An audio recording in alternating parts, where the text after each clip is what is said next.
CTET की तैयारी करने वाले बहुत सारे ऐसे दोस्त अहबाब हैं जिनको लिंग और शिक्षा इसके बारे में बहुत सारा कन्फ्यूज़न रहता है। जैसे कि लिंग क्या होता है, या फिर लैंगिक रूढ़िवादिता क्या होता है, लिंग भेदभाव क्या है, लैंगिक पूर्वाग्रह क्या होता है, लिंग पहचान, उसके बाद लिंग भूमिका, या फिर लिंग टाइपिंग, लिंग लैंगिक समानता, या फिर लैंगिक आपके समता।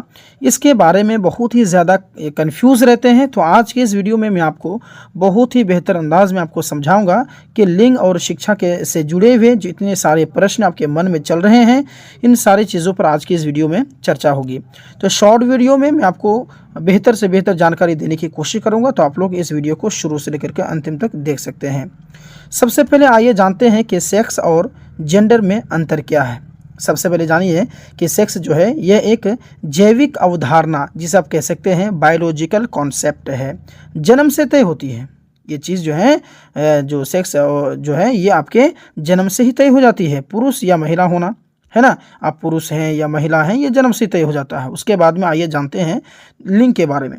और ये अक्सर वैसे आप लोग जानते होंगे कि यह एक सामाजिक अवधारणा है, जिसे आप कह सकते हैं सोशल कॉन्सेप्ट है, समाज द्वारा तय की जाती है। लिंग के बारे में जो है ना, ये आपके समाज तय करती हैं। समाज यह निर्धारित करता है कि पुरुष क्या करेगा, महिला क्या करेगी। ये चीज़ जैसे काम को डिवाइड करते हैं ना, जैसे कि मार्केट से सब्जी लाना, या फिर जो है कि कहीं जाना, बाहर से कुछ सामान मंगवाना, ये लड़कों का होता है। और घर में अगर कोई मेहमान आ गया तो उसकी इज्जत व खातिर करना जो है ये जो है कि महिलाओं का होता है। ये समाज मानती है। सीटेट के मद्देनज़र से देखा जाए तो सेक्स जो है बायोलॉजिकल होती है, और जेंडर जो है ये जो सोशल है वो निर्धारित करते हैं। इसको आप नोट करेंगे। अब आइए समझते हैं कि लैंगिक रूढ़िवादिता, जिसे जो है कि समझना बहुत ही ज़्यादा ज़रूरी है। आइए समझते हैं इसके परिभाषा को। देखिए, समाज में पहले से चली आ रही सोच, जिसे बिना सोचे समझे सच मान लिया जाता है, ठीक है, उसी को हम लोग कहते हैं लैंगिक रूढ़िवादिता। आइए इसको एक उदाहरण के माध्यम से बहुत ही बेहतर अंदाज से समझते हैं। देखिए, घर का काम महिलाएं करेंगी, बाहर का काम पुरुष करेंगे। ये किसने डिसाइड किया? लड़कियां कमज़ोर होती हैं, लड़के रोते नहीं हैं, लड़कों को बहुत ही ज़्यादा कठोर माना जाता है। तो ये जो बहुत दिनों से चली आ रही है समाज में, ये जो पहले से ही चली आ रही है, ये जो काम का डिवाइड करना या फिर कुछ ही निर्णय लेना बिना सोचे समझे, ये सभी जो मान लिया जाता है ना, इन्हीं को हम लोग कहते हैं लैंगिक रूढ़िवादिता। मुझे उम्मीद है आपको समझ में आ गया होगा। एग्ज़ाम लाइन जिसे आप कह सकते हैं, एग्ज़ाम की दृष्टि से आपको याद रखनी पड़ेगी कि जो लैंगिक रूढ़िवादिता है समाज में वर्षों से चली आ रही मान्यताएं हैं, ठीक है, और इसको लोग मानते भी हैं। अच्छा, लैंगिक भेदभाव को समझिए कि लैंगिक भेदभाव क्या होता है, इसका परिभाषा जानिए। देखिए, जब किसी व्यक्ति के साथ केवल उसके लिंग के आधार पर अन्यायपूर्ण या फिर असमान व्यवहार किया जाए, उसी को हम लोग कहते हैं लिंग भेदभाव। जैसे कि उदाहरण के माध्यम से मैं आपको समझाने की कोशिश करता हूँ।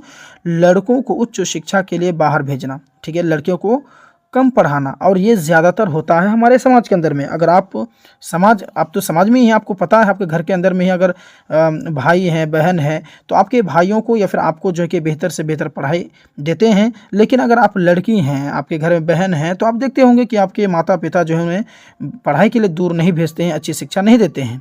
तो यही होता है आपका लिंग भेदभाव। इसी को हम लोग कह सकते हैं लिंग भेदभाव, ठीक है। जैसे कि लड़कियों को कम पढ़ाना, खेल प्रतियोगिता में केवल लड़कों को अवसर देना।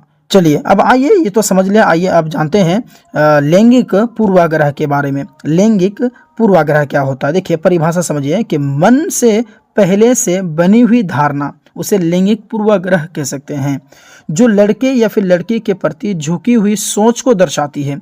एक उदाहरण के माध्यम से मैं आपको समझाने की कोशिश करता हूँ। देखिए कि डांस या फिर सिंगिंग में लड़कियां बेहतर होंगी, स्पोर्ट्स में लड़के ही अच्छे होते हैं। ये जो अवधारणा बनी हुई रहती है ना, इसे कहते हैं लैंगिक पूर्वाग्रह। क्या कहते हैं इसको? लैंगिक पूर्वाग्रह कहते हैं कि किसी भी मतलब कि जेंडर के प्रति ये सोच रख लेना कि वो जो है बढ़िया होती हैं। देखिए, डांस और सिंगिंग में लड़के भी बेहतर हो सकते हैं, और हैं एग्जाम्पल हज़ारों हैं। स्पोर्ट्स में लड़के के साथ साथ में लड़कियां भी जो है कि एक्सपर्ट होती हैं। इसके हज़ारों जो कि उदाहरण आप ले सकते हैं, ठीक है। लेकिन ये जो अवधारणा बनी हुई रहती है हमारे मन में, पहले से बनी हुई रहती है कि लड़के या लड़की के प्रति झुकी हुई ये सोच को दर्शाती है। सही बात है, मन से पहले से को अवधारणा बना लेना मन गढ़ंत है ना। अच्छा, लैंगिक रूढ़िवादिता ही लैंगिक पूर्वाग्रह को जन्म देती है।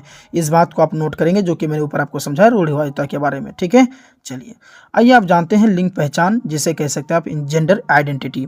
परिभाषा को समझिएगा कि व्यक्ति स्वयं को किस रूप में पहचानता है, जैसे पुरुष, महिला या फिर अन्य। विशेष तथ्य देकर के मैं समझाता हूँ कि लगभग 3 वर्ष की आयु तक बच्चे यह पहचानने लगते हैं कि वो लड़के हैं लड़की हैं। देखिए उसे कहते हैं लिंग पहचानना। जैसे कि मैं आपको बताना चाहूँगा, इस बात को आप नोट कर लेंगे कि जो लिंग पहचान, जैसे कि कोई भी इंसान जो जन्म लेता है ना, तो वो 2 साल 2.5 साल तक उन्हें पता नहीं रहता है कि मैं लड़का हूँ या लड़की हूँ। आप देखते हैं, मेरे नज़र की बात है, मैं अपना एक्सपीरियंस बता रहा हूँ कि मैं एक दुकान में था, जो कॉस्मेटिक का दुकान था, तो एक लगभग 2 साल के या फिर 2.5 साल होंगे बच्चे का, उसका जो वो बता रहे थे कि मम्मी मुझे भी चूड़ी लेना है। जैसे उसकी बहन को चूड़ी लेते हुए देखा, मुझे भी चूड़ी पहनना, बहुत ज़्यादा जिद कर रहे थे। दुकानदार से बोला, फिर उनको भी चूड़ी दे दिया, लड़के को भी। तो कहने का मतलब है कि उन्हें अगर लिंग पहचान रहता तो क्या चूड़ी ले पहनता? नहीं पहनता। तो इसी वजह से मैं कहता हूं कि लगभग 3 वर्ष की आयु तक जो है बच्चे ये पहचानने लगते हैं कि वो लड़के हैं या लड़की हैं, उससे पहले उन्हें पता नहीं रहता। प्रभाव क्या है देखिए, उम्र बढ़ने के साथ साथ पसंद है ना, उसके बाद में खेल, व्यवहार, लिंग प्रभावित होने लगते हैं। अगला जो सीटेड लाइन से मैं आपको बताना चाहूँगा कि जेंडर आइडेंटिटी व्यक्ति के समय की अनुभूति है। ठीक है, अच्छा ये लिंग भूमिका क्या है उसके बारे में आइए जानते हैं, जिसे आप कह सकते हैं जेंडर रोल। परिभाषा समझिए कि समाज द्वारा तय की गई अपेक्षा, समाज द्वारा तय की गई अपेक्षा लड़के और लड़कियों को से कैसा व्यवहार होना चाहिए। जैसे उदाहरण के तौर पर मैं आपको समझा रहा हूँ, लिंग भूमिका समझ में आ जाएगा कि लड़कों से अपेक्षा ये रखता है कि ये जो है मजबूत होते हैं, लड़कों के बारे में ये ख्याल रखते हैं, साहसी होते हैं, आत्मनिर्भर होते हैं।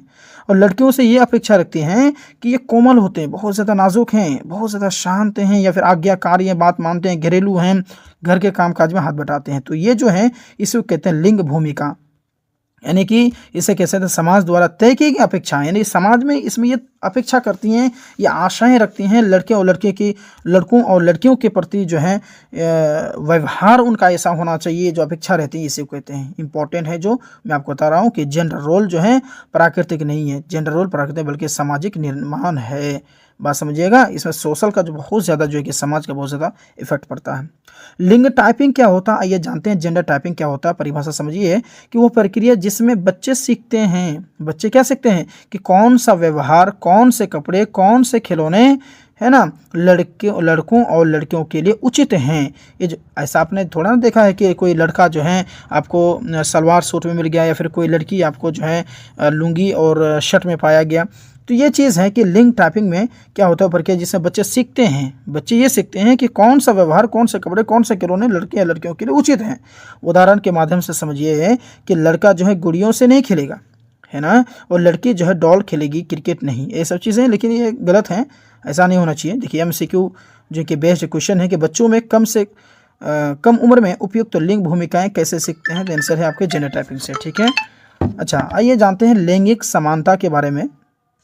इसको समझिएगा, बहुत ही आसान है। लैंगिक समानता परिभाषा समझिए कि सभी को समान अवसर देना, लैंगिक समानता है। समानता से पता चल रहा है ना, लैंगिक लिंग है ना, बिना यह देखे कि व्यक्ति लड़का है या लड़की, इस चीज़ को बिना देखे हुए दोनों को समान मौका देना, अवसर देना, मौका देना।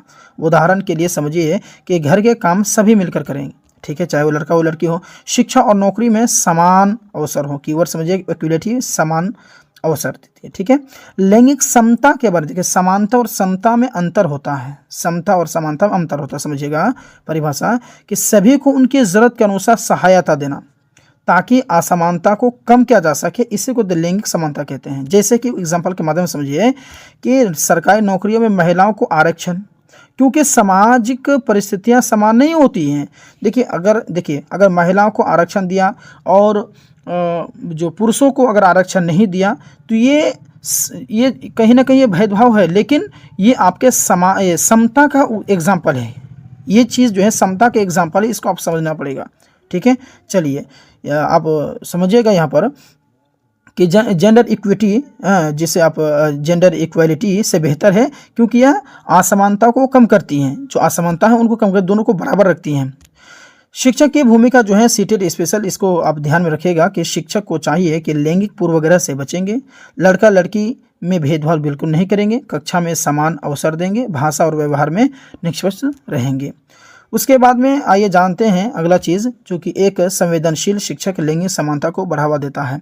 चलिए, तो आज की इस वीडियो में मैंने आपको हर एक चीज़ बता दिया जो कि आपके लिंग और शिक्षा से जुड़े हुए थे, और ये जो मैंने आपसे वादा किया था कि इनके बारे में परिभाषा बताऊंगा, समझाऊंगा, तो मैंने आपको बताया। बाकी आपके मन में कुछ सवाल है, कुछ पूछना चाहते हैं, कोई डाउट बचा हुआ है तो कमेंट ज़रूर करेंगे। और इसी प्रकार से किसी भी टॉपिक के पर अगर आपके कन्फ्यूज़न है, दिक्कत है, तो आप मुझे कमेंट कर देंगे। नेक्स्ट वीडियो आपके के सवाल पर रहेगा, ताकि जो आप सीटेट की तैयारी कर रहे हैं या फिर अदर एग्ज़ाम की तैयारी कर रहे हैं तो जिसमें आपको परेशानी नहीं हो। मिलते हैं फिर एक और नई जानकारी के साथ में एक और वीडियो में, तब तक के लिए धन्यवाद।